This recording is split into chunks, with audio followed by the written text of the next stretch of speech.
ನವರಾತ್ರಿಯ 6ನೇ ದಿನ ಕಾತ್ಯಾಯಿನಿ ಮಾತೆಯ ಪೂಜೆ. ಕಾತ್ಯಾಯಿನಿ ಮಾತೆಯ ಪೂಜೆಯಿಂದ ಅರಿಷಡ್ವರ್ಗಗಳು ದೂರವಾಗುತ್ತವೆ. ಆಕೆಯ ಆರಾಧನೆಯಿಂದ ಜನ್ಮ ಜನ್ಮಾಂತರದ ಪಾಪವು ನಶಿಸಿ ಹೋಗುತ್ತದೆ. ಒಳ್ಳೆಯ ಮನಸ್ಸಿದ್ದರೆ, ಒಳ್ಳೆಯ ಭಕ್ತಿ ಭಾವನೆ ಇದ್ದರೆ ಈಕೆಯಿಂದ ಸಾಕ್ಷಾತ್ಕಾರ ಲಭ್ಯವಾಗುತ್ತದೆ.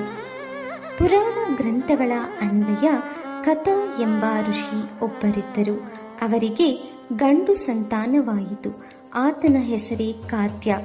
ಇವರ ಗೋತ್ರದಲ್ಲಿ ಮಹರ್ಷಿ ಕಾತ್ಯಾಯನವರು ಹುಟ್ಟುತ್ತಾರೆ.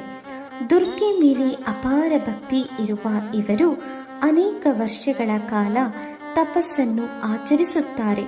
ಇವರ ಮನದಲ್ಲಿದ್ದ ಒಂದೇ ಒಂದು ಅಭಿಲಾಷೆ ಎಂದರೆ ಸಾಕ್ಷಾತ್ ಪಾರ್ವತಿಯೇ ಇವರ ಮನೆಯಲ್ಲಿ ಮಗಳಾಗಿ ಜನಿಸಬೇಕು ಎಂಬುದು. ದಿನ ಕಳೆದಂತೆ ರಾಕ್ಷಸನಾದ ಮಹಿಷಾಸುರನ ತೊಂದರೆಗಳು ಹೆಚ್ಚಾಗುತ್ತವೆ. ಆಗ ಸ್ವತಃ ಬ್ರಹ್ಮ, ವಿಷ್ಣು, ಮಹೇಶ್ವರ ಅಲ್ಲದೆ ಸಕಲ ದೇವಾನುದೇವತೆಗಳು ತಮ್ಮಲ್ಲಿರುವ ತೇಜಸ್ಸನ್ನು ಧಾರೆಗೆಳೆಯುತ್ತಾರೆ. ಇದರ ಪ್ರಭಾವದಿಂದ ಓರ್ವ ಜೀವಿಯ ಉತ್ಪನ್ನವಾಗುತ್ತದೆ.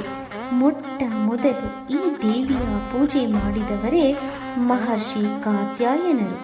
ಈ ಕಾರಣದಿಂದಾಗಿ ಈ ದೇವಿಗೆ ಕಾತ್ಯಾಯಿನಿ ಎಂಬ ಹೆಸರು ಬಂದಿದೆ. ಕೆಲವೊಂದು ಗ್ರಂಥಗಳ ಪ್ರಕಾರ ಕಾತ್ಯಾಯನರ ಪುತ್ರಿಯಾಗಿ ಅವತರಿಸಿದಳು ಎಂದು ತಿಳಿದು ಬರುತ್ತದೆ. ಧಾರ್ಮಿಕ ಕಥೆಗಳ ಪ್ರಕಾರ ಈಕೆಯು ನವರಾತ್ರಿಯ ಪೂಜೆಯನ್ನು ಸ್ವೀಕರಿಸಿ ವಿಜಯದಶಮಿಯಂದು ಮಹಿಷಾಸುರನ ಸಂಹಾರ ಮಾಡಿದಳು ಎಂದು ತಿಳಿಯಲ್ಪಡುತ್ತದೆ. ಅತ್ಯಂತ ಭವ್ಯ ರೂಪದ ಈಕೆ ಭಕ್ತಾದಿಗಳಿಗೆ ಹೊಸ ಚೇತನವಾಗುತ್ತಾಳೆ. ಇವಳಿಗೆ ಬಂಗಾರದ ಬಣ್ಣವಿರುತ್ತದೆ. 4 ಕೈಗಳಿದ್ದು ಆ ಕೈಗಳಲ್ಲಿ ಅಭಯ ಮುದ್ರೆ, ವರಮುದ್ರೆ, ಖಡ್ಗ ಮತ್ತು ಕಮಲದ ಹೂವು ಇರುತ್ತದೆ. ಎಲ್ಲ ದುರ್ಗಾವತಾರದ ವಾಹನದಂತೆ ಈಕೆಯು ವಾಹನವು ಸಿಂಹವಾಗಿದೆ. ಭಕ್ತರು ತಮ್ಮೆಲ್ಲ ಚೇತನವನ್ನು ಈಕೆಗೆ ಅರ್ಪಿಸುತ್ತಾರೆ. ಈಕೆಯ ಪೂಜೆಯಿಂದ ಅರಿಷಡ್ವರ್ಗಗಳು ದೂರವಾಗುತ್ತವೆ.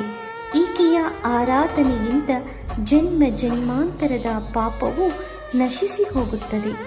ಒಳ್ಳೆಯ ಮನಸ್ಸಿದ್ದರೆ, ಒಳ್ಳೆಯ ಭಕ್ತಿ ಭಾವನೆ ಇದ್ದರೆ ಈಕೆಯಿಂದ ಸಾಕ್ಷಾತ್ಕಾರ ಲಭ್ಯವಾಗುತ್ತದೆ. ಆ ತಾಯಿಗೆ ಕೃಪೆಗೆ ನಾವೆಲ್ಲರೂ ಭಾಗಿಯಾಗೋಣ. ಸರ್ವೇ ಜನ ಸುಖಿನೋ ಭವಂತು. ಸಮಸ್ತ ಸನ್ಮಂಗಳಾನಿ